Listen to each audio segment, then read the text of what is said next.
Welcome back, guys. Today we're going to review this woman's video. She paid $350 for 1 hour consultation with the matchmaker, and within that 1 hour, the matchmaker arrived to a sane conclusion that she can't help this woman. Let's take a look at the video. I was rejected by a matchmaker this week. She wouldn't be able to work with me. When we met, I told her what I was looking for. Let me know, guys, in the comment sections if you guys can guess the type of man she told this matchmaker she's looking for. And I tried to highlight some of my core qualities. I like to be the leader. I also told her I was looking for a man who was also a leader because I don't want to always be the leader, believe it or not. I told her I was looking for someone that was at or above the same income level as me. What happened with giving the average guy a chance? Oh wait, that doesn't apply to me. Who is ready for a long-term relationship and ready to get married. She was saying that, men really like a soft woman. So I asked her if she thought I would be ready for her services. She essentially said that I am not ready for her type of services because I have too much work to do. My walls are too high and I'm not ready for a long-term committed relationship. She's going to sink, Captain. She can't sink. She's unsinkable. At the ripe age of 38, where I have been in therapy for 10 plus years. Oh, hell no! She also said that I need to soften a little bit. And men like a softer woman. You're goddamn right. Essentially, I spent $350 to meet with this woman, have her tell me I am not worthy of love as I am, but the fact that I need to change in order to be worthy of love and partnership. Well, here's the thing. When you are by yourself, it's perfectly fine to do whatever the hell you want because your decisions will only affect you, nobody else. But if you want to have someone in your life, you have to be aware that there's some changes that you have to make in order to continue to have a successful relationship. And apparently this woman at the age of 38 does not understand this concept. Which honestly, I think for that reason alone, she should have her matchmaking license taken away because we shouldn't be pushing on these narratives that people are not worthy as they are. No one is. This is reality. No one is. I'm willing to bet money that this woman was never told no when she was growing up. And essentially telling women that the type of woman they are isn't worthy of love. That is a narrative that should not be given to anyone. Or it is dangerous commentary, and the fact that she said this to my face had some audacity. Well, we're celebrating my 38th birthday tonight, and we are going to wash all of what she said aside. I am so excited. And we're going to believe that no matter the type of woman you are, love is out there for you. Keep telling yourself that, darling. We are not going to listen to this toxic narrative. And this woman, by the way, has posted several other videos. So me trying to figure out how is it that a matchmaker can help this woman within 1 hour of meeting her. There might be something wrong with this woman. So I decided to go look some of her videos. And guess what, guys?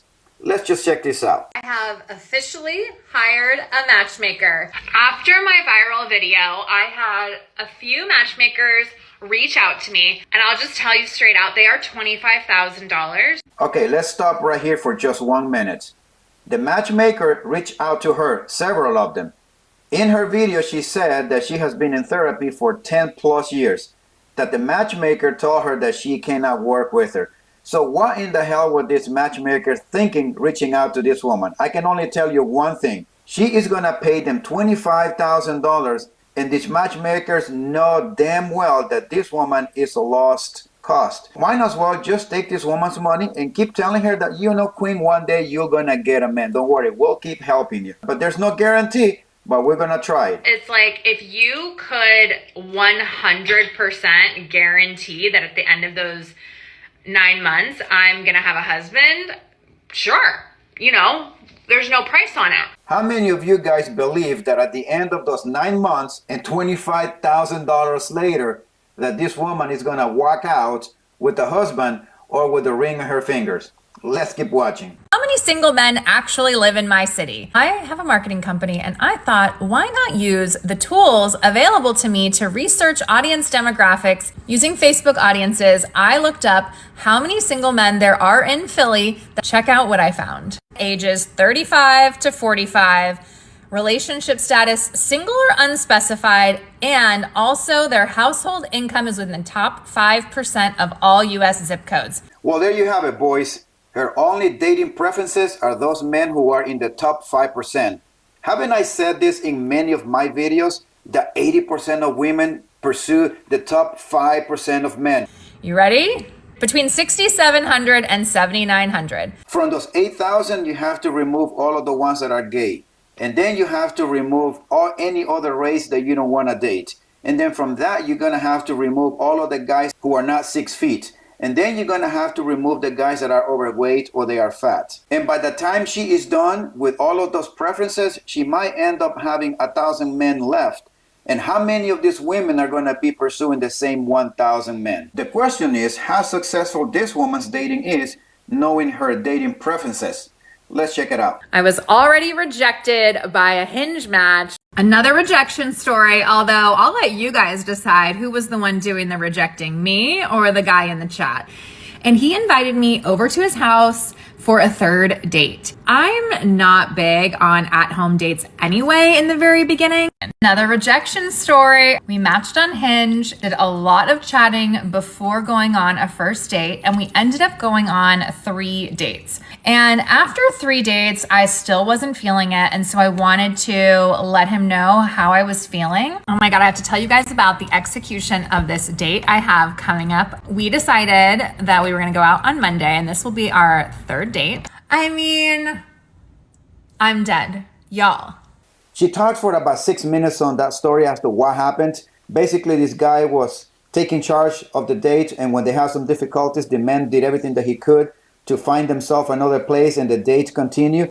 This is giving leadership, alpha, type A, there's forethought, there's excitement. If this man was that good, why isn't she with him? As she continues telling us all of her dating experiences, we have to remember that she only dates men whose income is in the top 5%. Let's keep going. Another rejection story, and no, I am not excited to share this one, and I might cry because I was so excited about this guy. Let's get into it. This was a 4th date with a great guy, and not just like dinner. This was literally like a 15-hour date, preceded by a 3rd date that was about 10 to 15 hours. So we had been spending a lot of time together. Communication was on point. We had talked about making future plans of like, let's go on this trip, let's go to this concert, whatever. During the date, I started to feel a cold sore. He can't get past the cold sore situation, and that he wishes I had mentioned it earlier. Remember the guy that broke up with me because I have a cold sore? Well, your girl got some reparation. Here's the deal. On our 2nd date, he mentioned that he had a work trip that he wanted me to be his +1 for 3 months from now. Can you guys guess what happened 3 months later? Let's keep watching. And then a few days later, he literally texts me and says, you're on the trip, send me your passport, send me your American Airlines number, all the things. I sent them because I thought, well, we might still be together in a few months. I might as well go on the trip, right? Literally love bombing textbook. However, when you book an airline ticket for somebody, it is non-transferable. So what happened with that 1st class airline ticket after he dumped me? My nigga. Let me show you. He sent me this text. You will receive a credit with American Airlines for the airline ticket. That was the only option. Wishing you the best. Thank you so much, sir. I'll take it. And that is going to cover my entire trip to Europe this summer.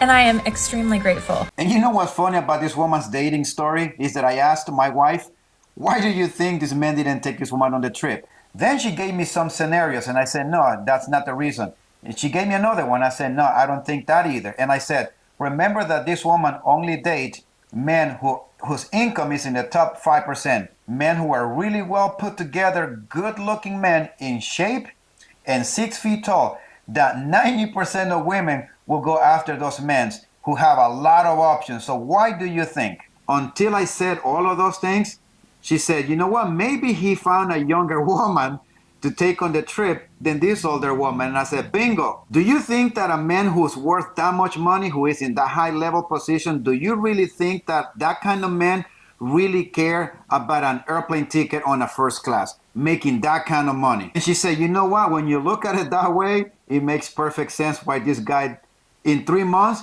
sure, he could well find a younger woman. It's a single guy with a lot of money. No one can say that I'm out here not trying. Your girl is out here trying. I went on 3 separate dates this weekend. Let's recap. Date I went on Friday. I have to show you because the execution of this date was fire. Ladies, raise your standards. We should be settling for nothing less. Y'all, this man has an extremely high, powerful job in a corporate industry, whatever. I'm not going to go into what his job is.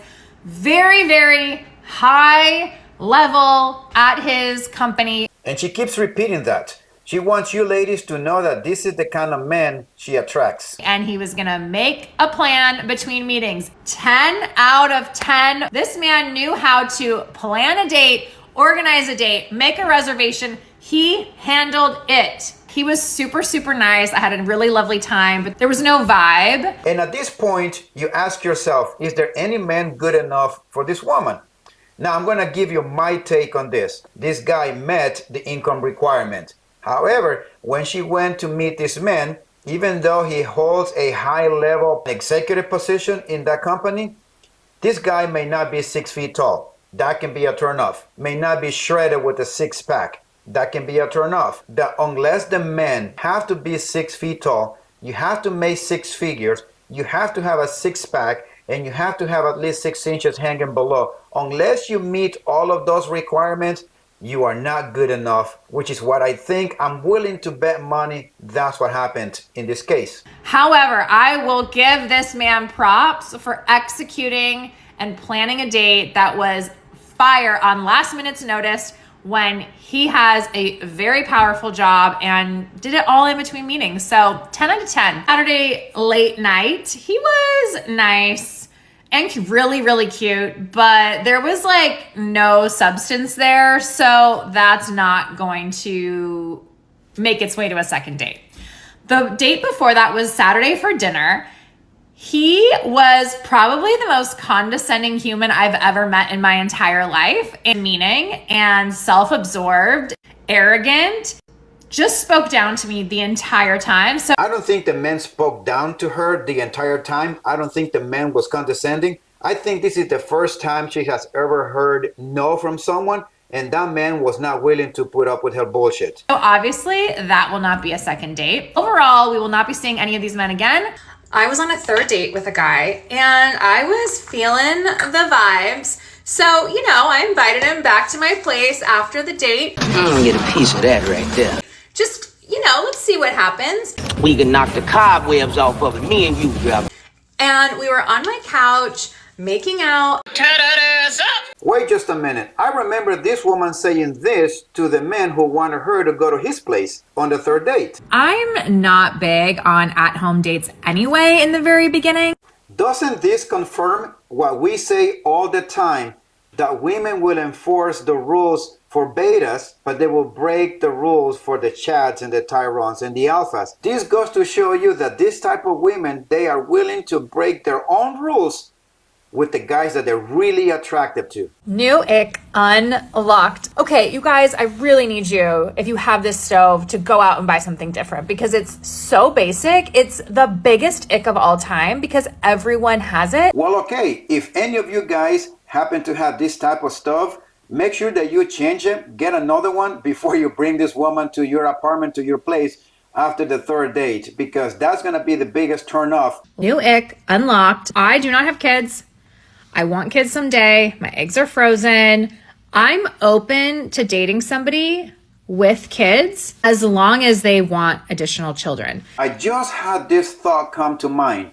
Maybe one of those top executive guys that she dated, maybe one of those guys didn't want to have kids. Who knows? What do you guys think about this woman's dating experiences, being rejected by a matchmaker, and also being hired by other matchmakers? Do you guys see why the original matchmaker realized that she can't help this woman? And we can only arrive to a conclusion as to why this new matchmakers wants to hire these women. Anyways, guys, you need to take care of yourself. Be careful when you run into this type of women. You need to watch your six at all times, and I'll see you next time.